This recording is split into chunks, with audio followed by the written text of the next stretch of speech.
Pendant que certains esprits faibles ou mal intentionnés tournaient en dérision cette vision agricole du chef de l'État, les plus avertis, eux, se sont lancés corps et âme dans la production agricole avec un accent particulier sur le safou ou prune d'Afrique. Quelquefois importé en masse du Cameroun, les Congolais découvrent aujourd'hui que le safou est produit en quantité industrielle au niveau local. Mais comment expliquer alors cette explosion des safous sur le marché? Le safoutier, c'est parmi les cultures qui sont rentables. Et les Congolais ont compris que pour avoir un peu de sous, il faut planter les safous. Et vous allez remarquer également, partout là où nous passons, il y a des vergers, des safoutiers, rentables dans le sens où un filet de safou peut donner autour de 25 à 35 000. Vous voyez, déjà, les Congolais ont compris que bien vrai dans d'autres produits, il y a de l'argent, mais le safou, c'est parmi les fruits qui sont plus rentables, qui donnent mieux, qui sont plus rentables, et malgré c'est périssable, mais il y a des conditions de conservation. Et quand vous respectez ces conditions-là, le safou, en tout cas, allez-y à Kintélé, vous allez voir, vous allez trouver des camions de safou, et que les gens sont derrière ces camions-là parce qu'ils savent que le safou, c'est une spéculation que nous adorons d'abord le fruit et que partout, je dis bien partout dans les villages, vous allez trouver un villageois, il peut avoir 3-4 pieds de safou. Vous allez trouver un villageois, il peut avoir tout un verger. Donc, vous allez trouver dans chaque parcelle, au moins sur 10, vous allez trouver 8 parcelles ont des safous.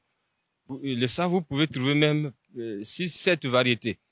Vous allez trouver des safous, des safoutiers qui donnent des petits fruits et des safoutiers qui donnent des gros fruits. Au fait, c'est un problème de variété. C'est tout juste un problème de variété. Gros ou petit, ce n'est que la variété. Bon, les Congolais utilisent moins d'engrais. Hein. Quand aussi je dis pratiquement dans ce genre de culture, ils n'utilisent pas les engrais. Vous allez voir qu'autour du pied, les Congolais ont fouillé de l'herbe. On fout de l'herbe, mais ils n'utilisent pas l'engrais dans les safous. Les engrais, ils utilisent ça souvent dans les produits maraîchers. Mais dans les cultures, les produits de rente, en tout cas, ils utilisent plus de l'herbe. Madame Prudence fait partie des femmes qui vendent des safous. Contrairement aux années précédentes, elle a constaté une amélioration de ses ventes. En raison de la surabondance, ses fruits sont beaucoup moins chers, ce qui lui permet d'en revendre davantage et de réaliser de bons profits. Tosomba on a bourreau, tosomba mususu na texaco camion ya kakayuta kabamboka, mususu utaka na jambala, mususu na lekana.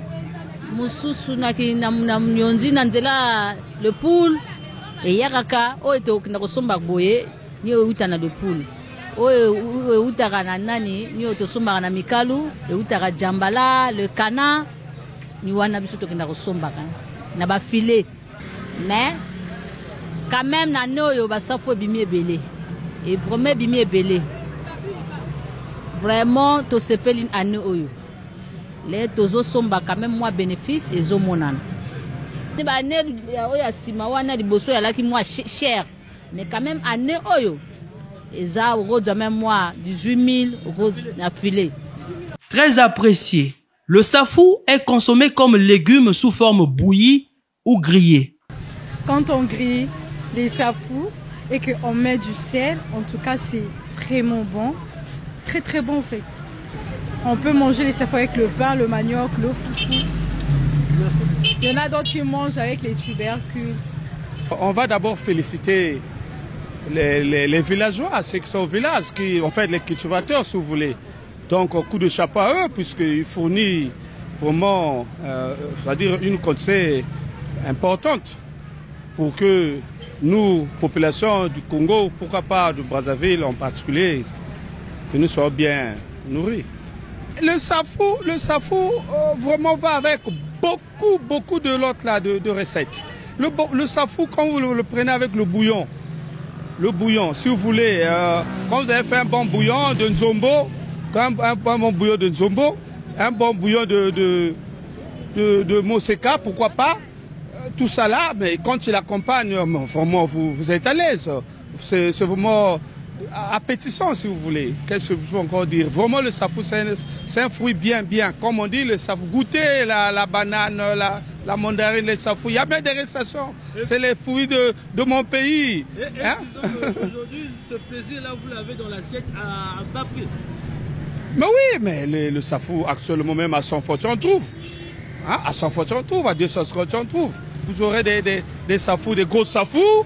Hein? Vous aurez des petites formes. Donc, toutes les qualités en a. Je suis fan du safou. C'est vraiment la bonne qualité. Surtout ces derniers temps, c'est vraiment la saison des safous.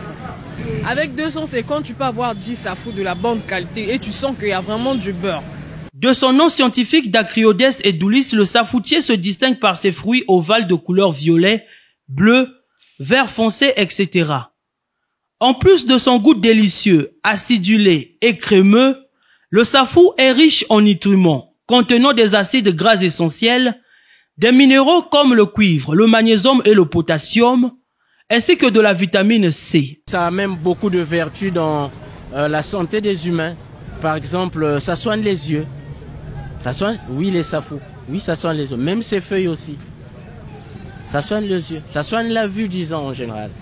Le safou trouve aussi sa place dans le domaine de la beauté. Également appelé beurre d'Atanga, la pâte de safou possède des propriétés cosmétiques remarquables. Elle entre dans la composition de crèmes capillaires nourrissantes favorisant la croissance des cheveux et les protégeant des agressions. En soins cutanés, elle hydrate intensément, améliore la texture de la peau et lutte contre le vieillissement grâce à ses antioxydants. Elle est également intégrée dans la fabrication de savons doux, d'huile de massage aux vertus apaisantes et de soins du visage qui unifient le teint. Naturels et biologiques, ces produits garantissent des bienfaits sûrs pour la peau et les cheveux. Selon l'histoire, le safou de la Côte d'Ivoire provient de l'expérience du Congo. Autrement dit, le safou congolais est exporté d'une manière ou d'une autre depuis très longtemps.